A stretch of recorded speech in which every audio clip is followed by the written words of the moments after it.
You mentioned on the Mariachi Mas podcast with Lisa and Celeste Hernández how challenging it was to record the vocals.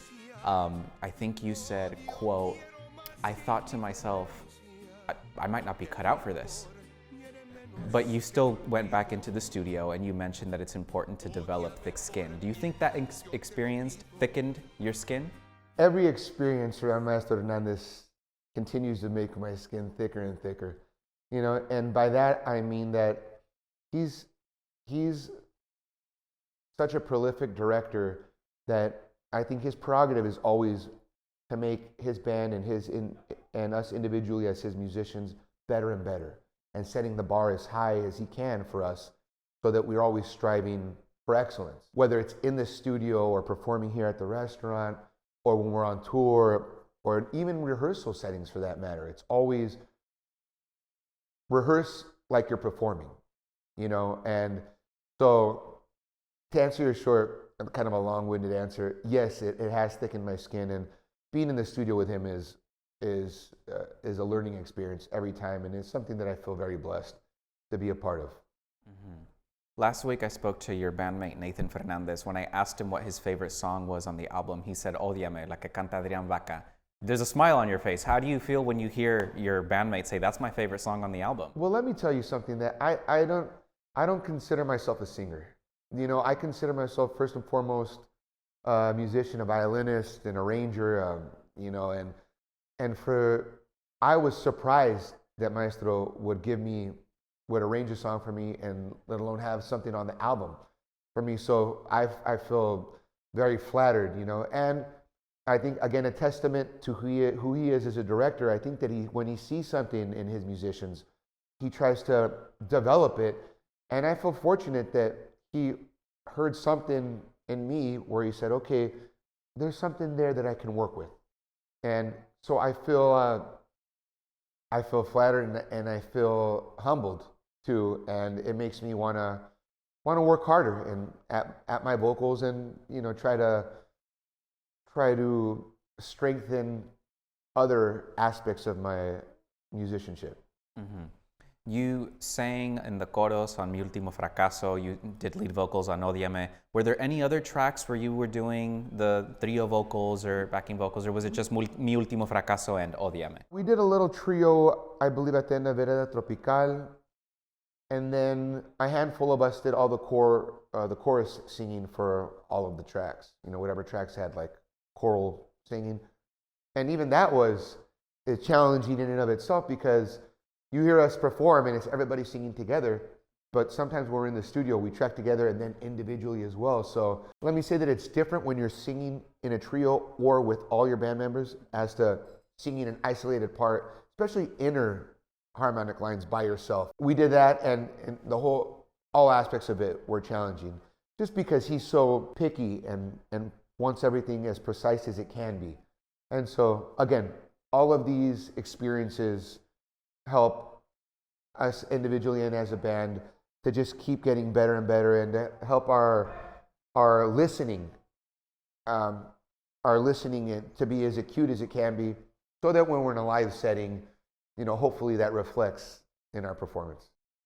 Is it odd to sing a trio track that you usually sing with other people by yourself in the studio? It is. It is, because when you're singing in the trio setting, you're hearing the harmonies as they're happening. Yeah, with all three parts, 2 or 3 or 4 parts. But it's another thing to just sing your isolated part. So it is trickier in that sense. It's like you really need to be able to nail your intervals, and I think that that's why music education is so important, and really it highlights, I'll just speak for myself, like deficiencies that I might have as far as, you know, ear training or you know, making sure that my pitch is on or is as close to being perfect as it can. It's not perfect, but as close to being what it should be. So all of these things are learning experiences, and to answer your question, yes, it is challenging. Mm-hmm. Having heard the album now, having heard Ódiame, Mi Último Fracaso, among the other tracks that you sang on and that you played on as a violinist, how do you feel when you hear that and you think, oh, that's my voice, like that's That's my work. I played on that. I sang on that. It's hard for me to listen to my solo thing, believe it or not. Odiame, I like skip it when it comes on. It's fun, but I feel very, very proud of Romances Eternos, and I think that the strings were beautifully recorded, and we recorded it at one of Jose's son's studio, and it was a 2-story room with high ceilings, and I think that it gave the string section a certain character and a certain shimmer that maybe isn't on some of the other albums, which all the albums are beautiful in and of themselves. But I feel very proud of Romances Eternos and Mi Último Fracaso. I love it because I may be a little bit more tucked away in that one, and I think that it showcases our trios beautifully. Was there something that you learned in those studio sessions that you have now taken with you to the stage? So, like maybe a technical thing or a note on interpretation? Absolutely. I think another beautiful factor or aspect of this album is that most of the songs that we recorded, we were already performing live. So sometimes when you go into the studio, you're reading music and you're sight reading and interpreting and taking all of these things into, they're all going into play in the moment. But the fact that we played the majority of these songs, we already knew them. They were already under our fingers. So now it gave us the ability to interpret a little bit more, to be more expressive, to give put a little bit more salt and pepper on it. Not to say that the other recordings, or you don't do that all the time. But for me individually, I feel like it helped to be more expressive because the notes were under my fingers.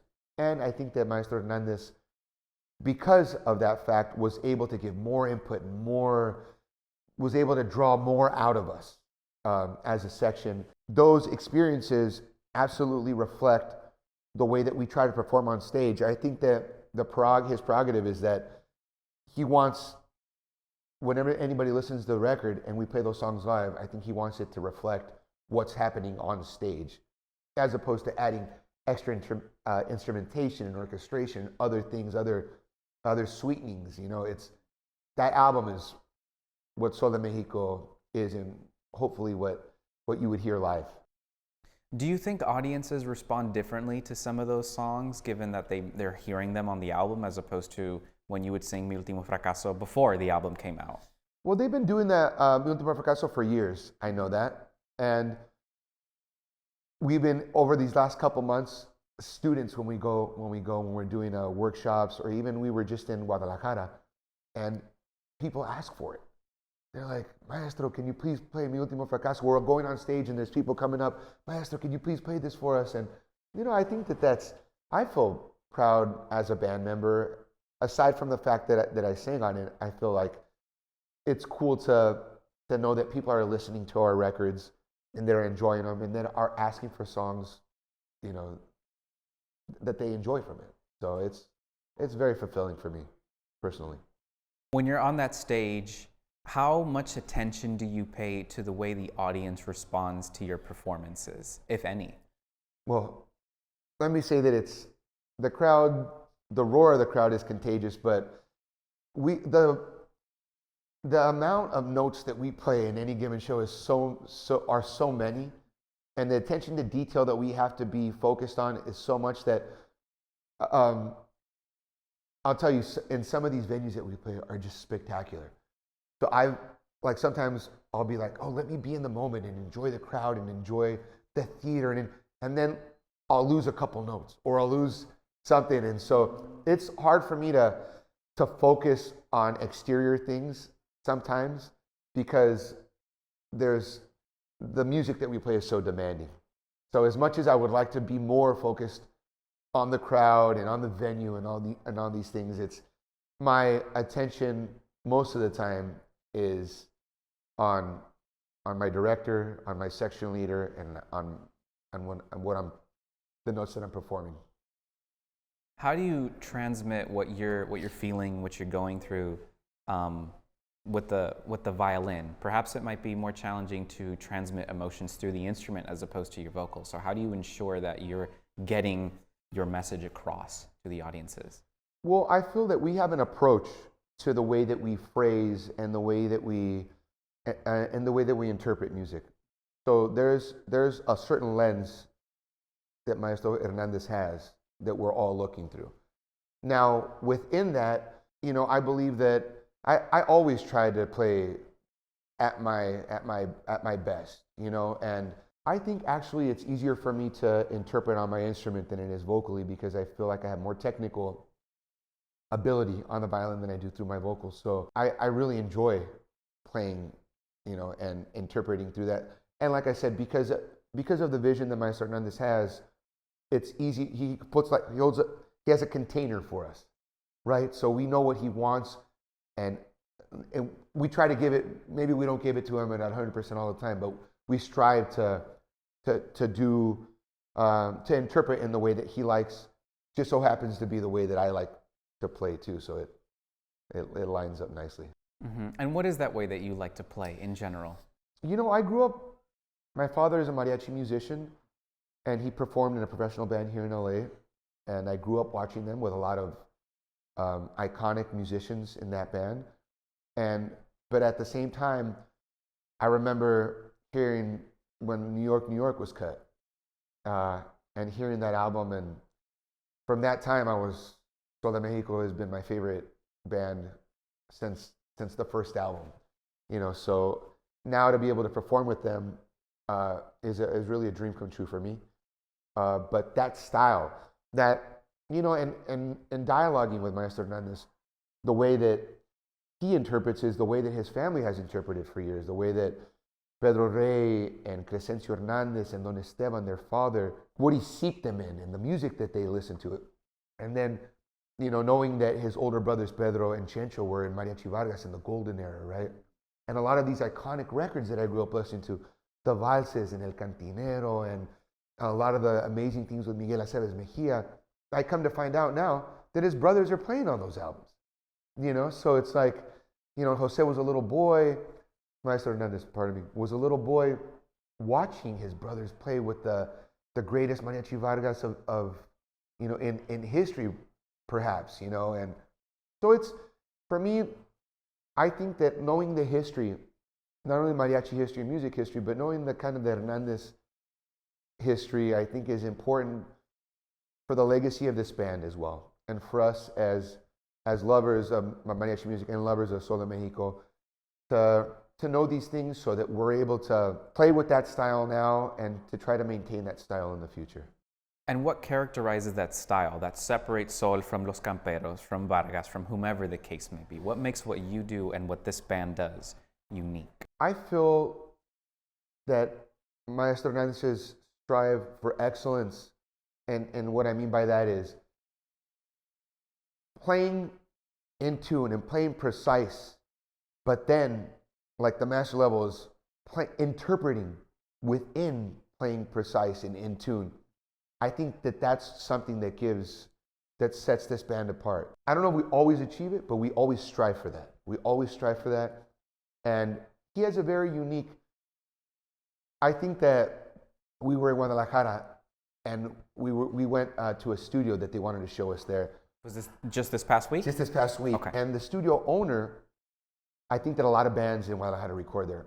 But I think I overheard him say that there was like before Jose and then after Jose, and so I think what he meant to say by that the style that he got from his brothers, and that I think that Mariachi Sol de México is an extension of Don Esteban's group and Mariachi Los Galleros, and then now Sol de México, and the 40 plus years that it's been in existence is an extension of his family's way of interpreting the music and his family's way of listening and the way that they hear it.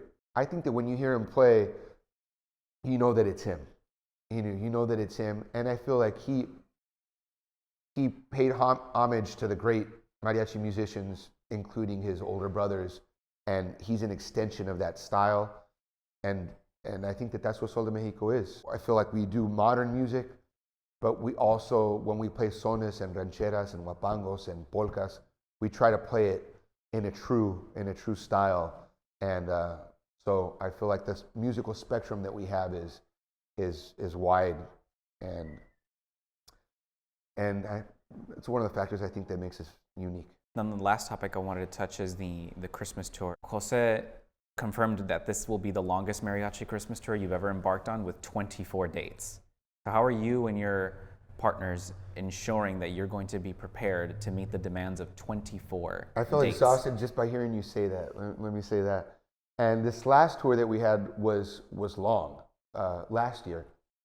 I think what it comes down to, you know, believe it or not, we play the first couple concerts, and it's like we're ironing out all the kinks, everything. And then after that, even though the rep may change from show to show, I feel after that, the group becomes so tight and so close-knit that it keeps getting better as the tour goes on, because really, Sol de México, we're all brothers, you know, it's a big musical family, you know, and us traveling together makes the group tighter. And I think that it's our job and our responsibility to take care of each other and to make sure that we're all ready for our performances. Having said that, I could say all of my musical brothers here are all professionals. They take personal pride in being at their height of their performance for every show. And so I think I'm looking forward to it, and we play some incredible venues, and that's something and some incredible cities we go to and travel to, and I think it's going to be challenging, but I think we're up for it. Adrián, ¿qué le quieres dejar al público a través de esta gira de Mariachi Christmas? Nos gustaría dejar al público con nuestra prerrogativa musical, que viene siendo siempre de respetar el escenario, de respetar nuestro vestuario, de respetar la música, de tratar de entregarnos al 100% cada vez que pisamos cualquier escenario, tratar de darle al público lo más en nuestro corazón y transmitir al 100% lo que podamos. Entonces, yo puedo asegurarles a los que están viendo esto o escuchando que si van a ver al Sol de México, que va a ser un momento muy grato, un momento emocional, y que se van a llevar y que es una experiencia familiar. Lo bonito de Merry-Achi Christmas es que se tocan temas típicos navideños y también tocamos cosas típicas del Sol de México. Y pienso que es algo donde el maestro Hernández dice que ha visto generación tras generación, que ha visto niños desde que estaban chiquitos, ahora que ya tienen familias y ahora tienen sus propios hijos, yéndolos y llevándolos a nuestro show. Entonces, yo pienso que es más que nada tradición y un momento, se puede decir, inolvidable, y ojalá y se lleven lo más bonito de nuestra parte, que es nuestro deber entregarnos de esa manera cada vez.